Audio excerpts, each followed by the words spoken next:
What's up, everybody? Happy Monday night. Hope all of you are enjoying your night so far. Getting into this episode, Grand Hotel Season 1, Episode 4, The Sick Out, The Big Sick Out. I love this episode. I did. I'm going to tell you right now, these characters on this show have more secrets and live so many double and triple lives than the Kennedy family. I'm just saying, like, these people got so many secrets.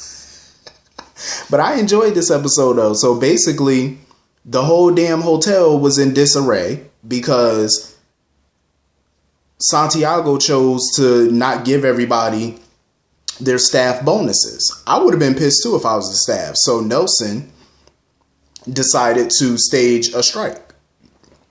Basically, a sick out. Basically, everybody in the on staff was supposed to call in sick since they're not getting their bonuses. I mean, I would have been pissed off too because people don't understand, like, when you're an employee of a hotel or retail or whatever it is that you do, you know, these people work hard. And trust, people at hotels definitely work hard. They're on their feet for 8-9 hours a day, probably 10. You know, some work 12-hour shifts. You know what I mean? Like, just catering to the customers and stuff. It's a lot to do. You know what I mean? Especially the kitchen staff, you know, the housekeeping staff, the maintenance people, janitorial people, security. Like, everybody work hard, especially in the hotel industry. You know, so when the bonuses and stuff come around, you know, they got plans for that money. And now that they find out that they're not getting that bonus, basically Santiago withheld the bonuses because of that note that Mateo got. Somebody blackmailing him for $200,000, or they're going to tell what he did to that girl. But see, here's my thing. I feel like that blackmail letter could have been about two different things. I feel like Mateo thinks that the letter is about Sky. But what if that was actually about what he did to Ingrid? Like getting her pregnant? What if somebody was blackmailing him, threatening to go public about the fact that he got her pregnant? Because you never know. Ingrid probably wrote that letter. For all we know, with her little scheming ass. I wouldn't be surprised if she was the one trying to blackmail him for $200K. Threatening to go public about him sleeping with her and getting her pregnant and stuff. I wouldn't be surprised. You know what I'm saying? Like, that's what my thought was. I was like, but what if that blackmail letter is about Ingrid and not about Sky? It's possible. You know, he just probably thought it was about Sky. So anyway, now that everybody's calling out sick, that means Santiago, Gigi, Yoli, Alicia, Carolina, they all got to step up. They all basically got to get their hands dirty and start doing the jobs that the regular staff do. Like laundry, Alicia had to handle the laundry. Yoli, she had to be the host. I mean, Yoli had to work in the spa as a janitor. Carolina had to work as a hostess, you know, at the restaurant. Gigi said, fuck this. Gigi ain't have to do shit. Gigi was just like, no, I'm good. I ain't doing none of this. She ain't had to do none of that other work.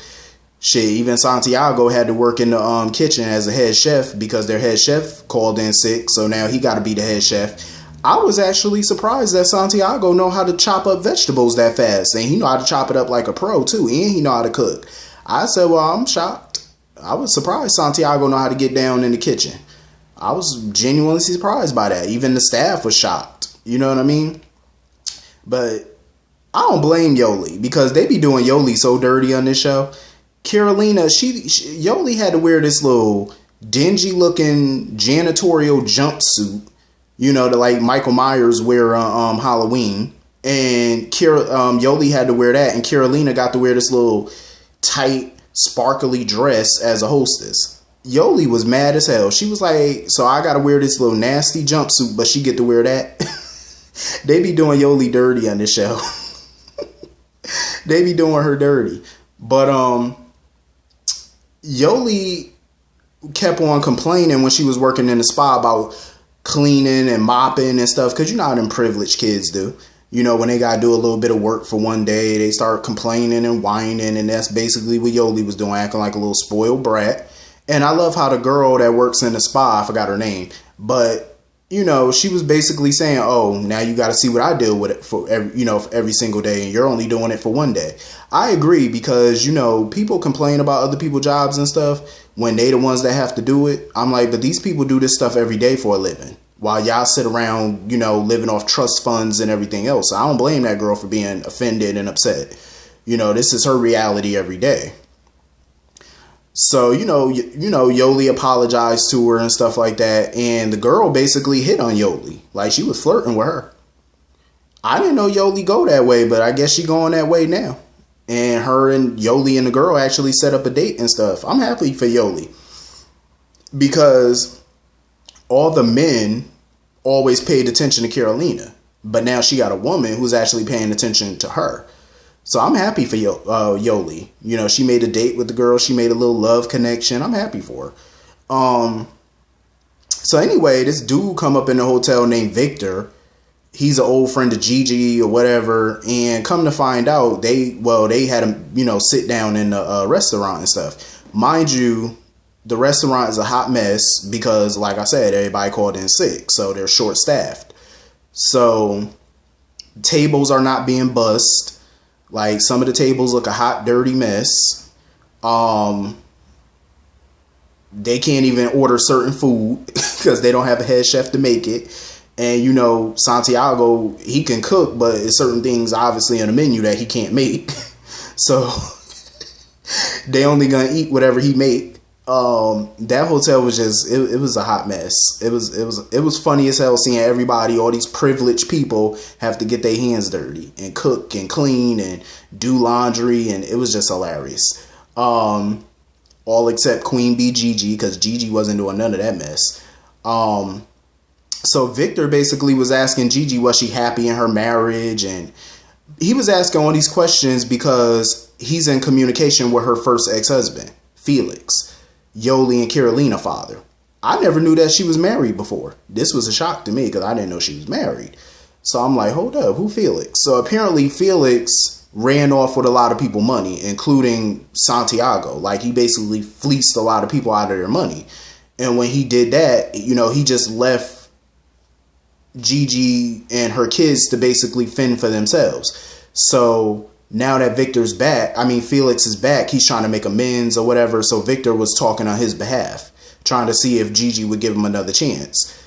Gigi, she's basically on the fence about it. She don't know, like, if she want him back in her life and the kids' life or whatever, because he just left them high and dry to fend for themselves, took off with everybody's money and left her broken, penniless. And if it wasn't for Santiago, her and her kids probably would still be broken, penniless. They damn sure wouldn't be living this life of leisure that they live, that they're living now, if it wasn't for Santiago. Santiago was not having it, though. When he found out that Felix was trying to get in touch and stuff like that, he basically forbade Gigi to have any communication with her ex-husband. And you know how Gigi is. She's not having it. Gigi was like, no, you're not going to tell me what I can and can't do and who I can and can't talk to. That's just how it is. My thing about it is that if, because Yoli and Carolina are adults now. So it should be up to them if they want their dad in their life. If they want to have any type of communication with Felix, that should be up to them. But I don't see why Gigi would even want to see Felix, let alone talk to him. You know what I'm saying? Like, why? He left you in a lurch. You know what I'm saying? He just left you down and out with two kids to, fend, just to fend for yourselves. And he left you to raise y'all two kids with no money. You know what I'm saying? Like, why would you want to have anything to do with that man? That's up to the kids if they want to see him. That should be up to Carolina and Yoli. But, and I'm assuming that's why Victor went to go see Carolina. And he basically told her, like, this conversation has to be confidential. My guess is he's going to talk to her about her dad and stuff and see what she think about, getting in touch with him or whatever. Because like I said, that should be up to them. It was so funny though, watching Carolina is so sad and pathetic. Like, she just kept gushing over Danny. Danny do not want her. Like, he made it abundantly clear, like, he don't want you. And it was so funny because Alicia was giving Danny the cold shoulder the whole time in the laundry room. Because Jason, little foolish self, put put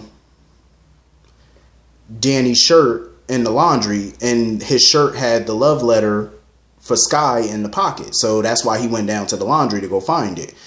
It was kind of funny though seeing Alicia basically give him the cold shoulder and stuff, because at first I'm kind of mad. I'm like, Alicia, just tell him why you were mad. You know what I'm saying? Like, he trying to figure out what he did wrong.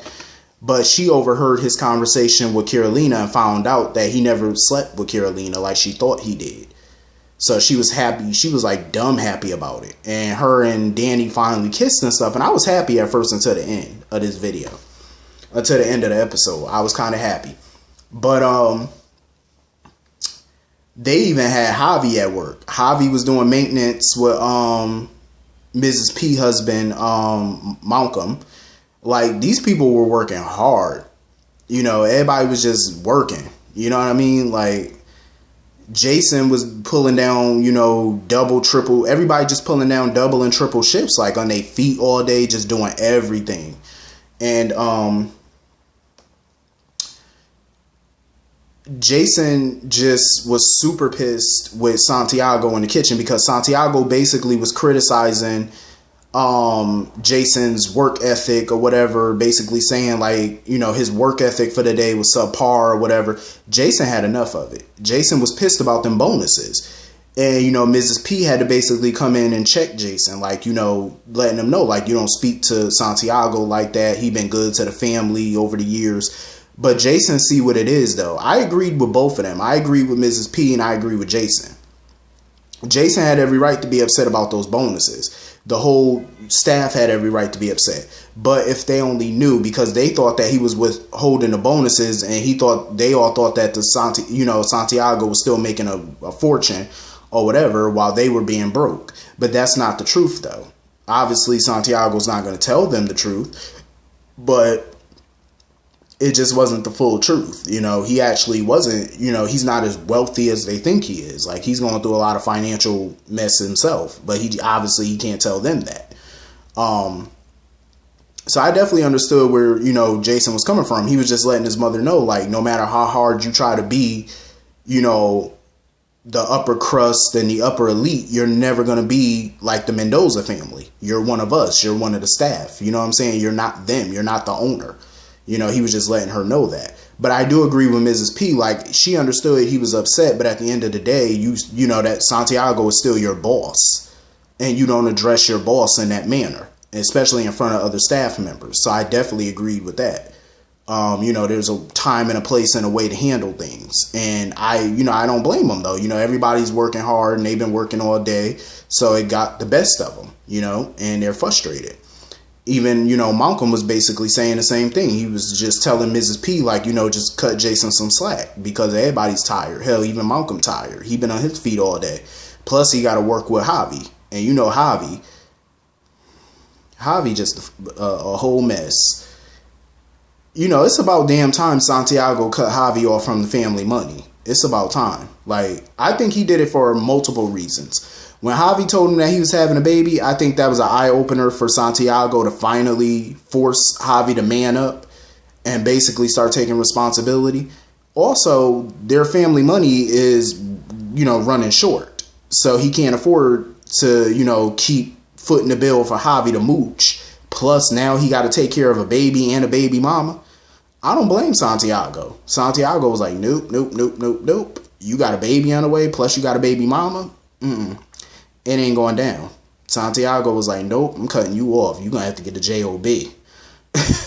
I don't blame him. So he started working maintenance or whatever. He sucked as a maintenance worker, first of all. All he did most of the day was just stand there while Malcolm did the work in the elevator, fixing up the elevator and stuff. Sitting there bird watching all these women go by. I'm like, boy, get to work. Even at the pool, when Malcolm was, you know, they were cleaning the pool and stuff, Javi was sitting there talking to the one of the guests, flirting with the guests. I'm like, see, Malcolm was like, see, I wish he would work, put more effort into the work, just like he put effort into talking to these girls. I'm like, exactly. Everybody know Javi just lazy. Speaking of, one of the guests was trying to get with Javi or whatever. She was trying to sleep with Javi and stuff like that because she a single mom and all that. I was like, Javi, you need to stop it. See, that's why you got in this situation now with girls running around talking about they pregnant and stuff. I'm like, see, you need to keep it in your pants and go do some work. And stop messing around with all these little female guests. That's how you get in trouble. I felt bad for Malcolm. When Malcolm and Javi was fixing the light bulbs and stuff, putting in new light bulbs, and Malcolm just collapsed, like he fainted, and they had to get him to the hospital and stuff. I don't blame Mrs. P for going off on Santiago. She had about enough of him because she's been working for that hotel and being a friend to Santiago for 20 years.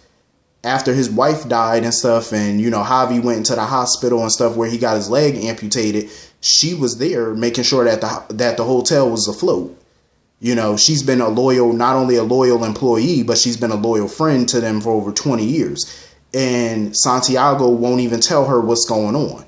So when he finally went to the hospital to check on Malcolm, I was happy that he finally told Mrs. P what was going down.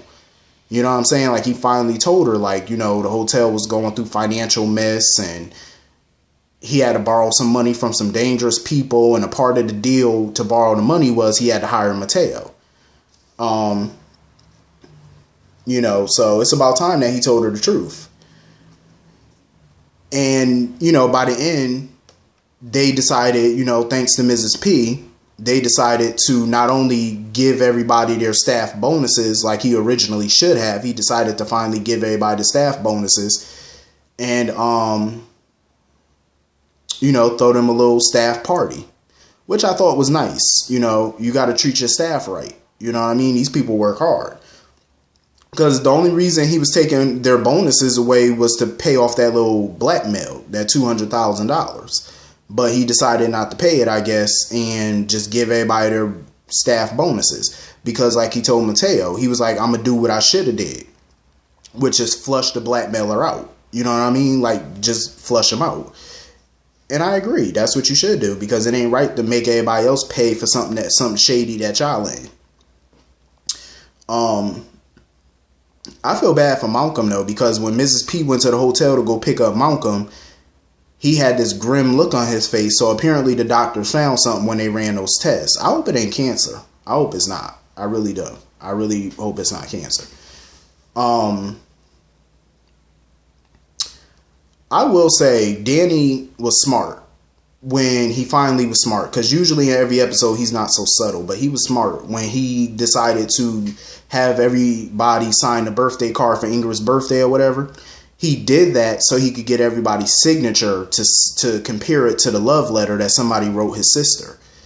And when he tried to get Mateo to sign it, Mateo refused to sign it, talking about, oh, he can't fraternize with the staff and it'll be inappropriate. So this fool Danny stole his trash to see if he could find anything with his handwriting on it to compare it to the letter. They couldn't find nothing, but he did find that blackmail note to Mateo for the $200,000. Now he's thinking that note was about his sister, because he want to know what Mateo did to his sister. But like I said, there's a 50-50 chance that the blackmailer is trying to blackmail him about the information that Ingrid is pregnant with his child, because that could be what that's about. You never know.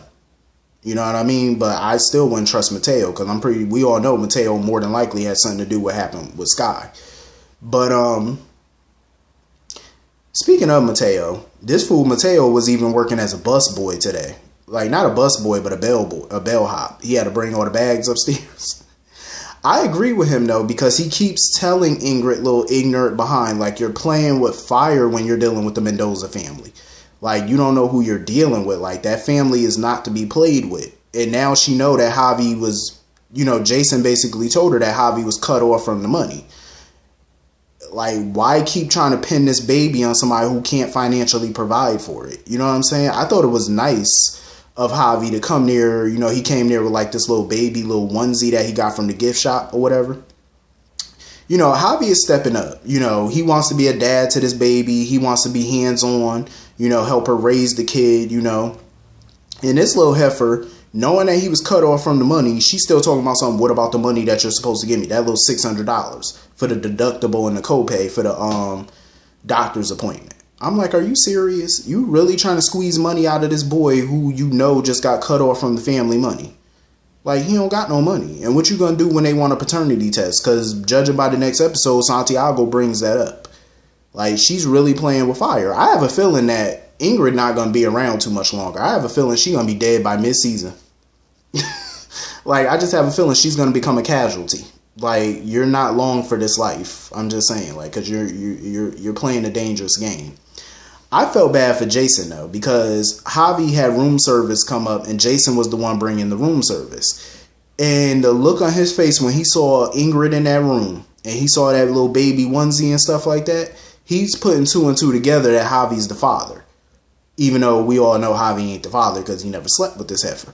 But he putting two and two together. I felt bad for him. The look on his face, he looked so hurt. Because Jason really does care for this girl. Why? I don't understand. I feel like Jason need to leave Ingrid alone.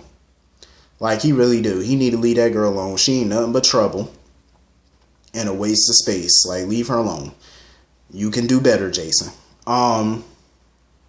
So anyway, speaking of doing better,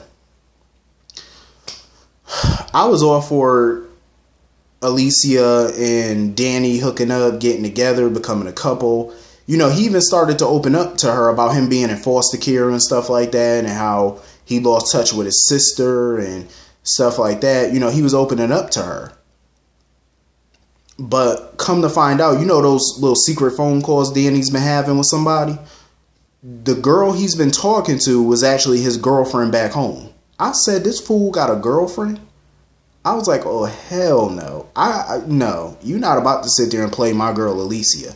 Like, Alicia could do way better than Danny at this point. I'm just saying, like, I love me some Alicia. She got a kind heart, you know what I mean? Like, and she really feeling Danny.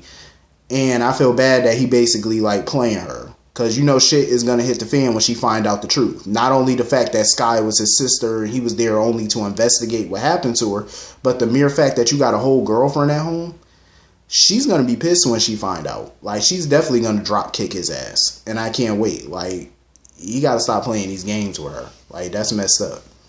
But, anyway, that was the end of this episode. Hit the comment section. Let me know what y'all thought about tonight's episode. I'll see y'all all later. Have a good night. Peace.